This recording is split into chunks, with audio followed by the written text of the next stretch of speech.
So today we're going to talk about car loans and how to get rid of them quickly if you have one. A lot of people have car loans. That's how we buy our cars, is through car loans, right? So let's figure out how we can get out of that thing really quickly. This person has an income of $2,905 a month. Their expenses are $1,572 a month. Their debt is $12,381, which is a car loan at 2.5%. The payment is $286 and I don't think any cents a month. So the cash flow means that after the car payments, the cable bills, the food bills, the gas bills, the rent, the utilities, after everything is paid, that's your cash flow.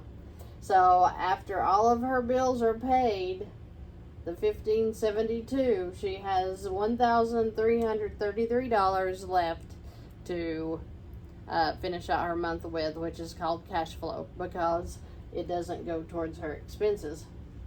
Okay, so at this time she has a PLOC that is $1,000. We have asked for an increase to $15,000. It was granted at 10.99%. This person has been on time with her bills. She has a Capital One credit card with a $1,000 limit, but it's not being used. So this is her only debt, and then the PLOC. So when we got the increase to $15,000 from her local credit union, that was a real plus because now we can come in and get rid of this car loan, and let me show you how. So the $12,381 that is on a 2.5% amortized loan, that is compound interest, over I think it was a 5-year period. I think it's down to 4 years now maybe. So, and the payment was $286 a month. She still has 4 years left on this, I believe. I'll have to look at that, but I think that's what it was. So regardless, we are transferring the $12,381 onto this $15,000 PLOC at 10.99%. And people scream because you're like, well, the interest is lower here. It should be a better deal, right? You should just make extra payments and then that'll be good. The 10.99% is a simple interest. That means that it is 10.99% of the balance only. The balance only, whatever, if it's $15,000 or if it's $12,381 or if it's $7,500, it's 10.99% of the balance. And then divide it over 365 days, and then that'll end up being your interest. So let's just see, at $15,000, the interest times 10.99% is $1,648.50. We're going to divide that by 365. That means at $4.51, let's write it over here. $4.51 on the $15,000. Now that's per day. Okay? So that would be times 30. So $135.30 a month is interest on $15,000. But we're starting out with $12,381. So let's just see what that is times 10.99% is $1,360.67 divided by 365. So that would be $3.72 a day that we're paying on the $12,381 times 30. So 11160 is the interest on the $12,381. But we're just transferring it on there. We're not leaving it there. As this balance comes down, so does the interest. So we are going to take our $12,381, put it on this $15,000, which pays off this car loan. So this is gone. The $286 is gone. The cash flow now, you would add the $286 to the $1,333, and that would give you $1,619. So that's her new cash flow. And of course, that knocks her expenses down too. Let's just do it. 286 be 1280. So her expenses are now 1286. Okay. So the way that we do our lines of credit under Velocity Banking is we take our whole income, the $2,905, and deposit it into this $12,381 PLOC. Now, when we make that deposit of the income into there, this balance comes down.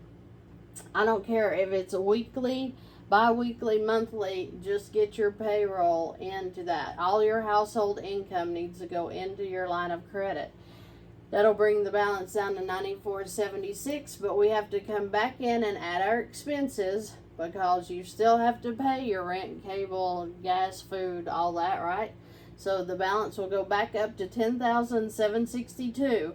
So the end of December, this is what the balance of this would be. So let's just see what that interest would be. So 10,762 times 10.99% divided by 365, $3.24 a day. So really, we have never paid any. We didn't pay on the 15,000. We didn't pay on the 12,381. We're literally going to be paying on the 10,762, and that's times 30. So that gives you $97.20 for your first month's interest. Okay? So let's move on.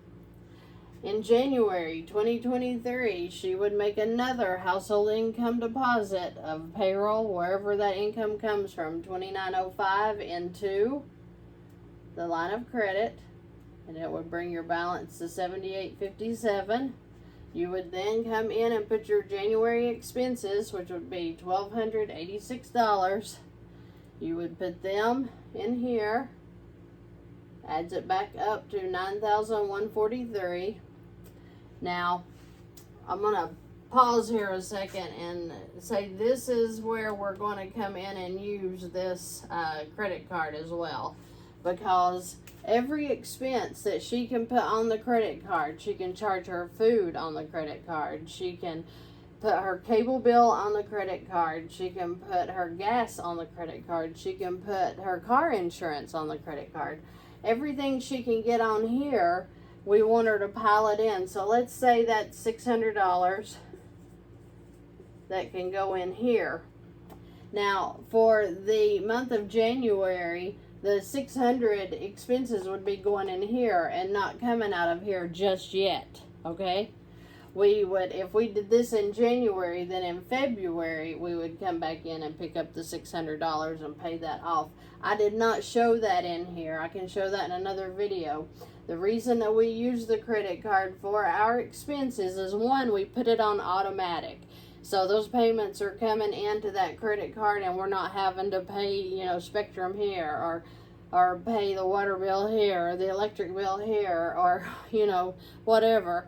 We have it all on one credit card, and we're not running around paying bills, okay?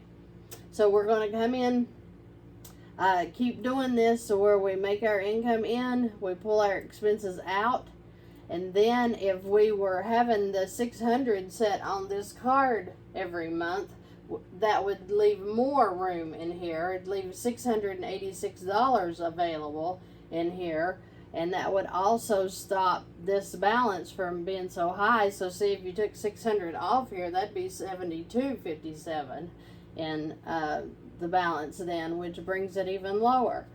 So if you add your expenses back in, I'm sorry, it wouldn't be there. It'd be right here that you would take the $600 off. But we're not doing that. We're just leaving that over there, because the point of the $600, if your credit card has a reward of 1.5 to 3%, and it's $600 a month times, let's just say 2%, that's $12 in rewards. which means that that offsets any interest that you're paying over here. So instead of 97.20, it would be 85.20. So that's a little way we can offset interest too. So let's keep moving. So we're into February. We would bring the income again, deposit into the line of credit at $29.05. That would bring the balance down to $62.38. Then we would add our expenses right back in of $12.86, bringing the balance back to $75.24. This has been 1, 2, 3 months, right? 3 months. We went from $12.381 to $75.24. If we have any emergencies happen, we have the left, because this is a $15,000 balance, remember? So if we have a vacation, we decide to do an overnight trip, it costs us $1,000, it would go on this. If we had a medical bill come up and it's $1,000, we would put it on this. So you have money. This is a revolving credit. Money goes in, you can pull it back out. Money goes in, you can pull it back out. What happens in this car loan when you put your $286 in there? It's gone. So it's gone. So your $286 is gone. But in here, you put it in, you can pull it right back out when you need it. That's called revolving credit on a simple interest. So if you take your income in, expenses out, income in, expenses out, this car loan would be paid off in 4.64 more months, which would be 7.64 months. You would have this balance paid off completely.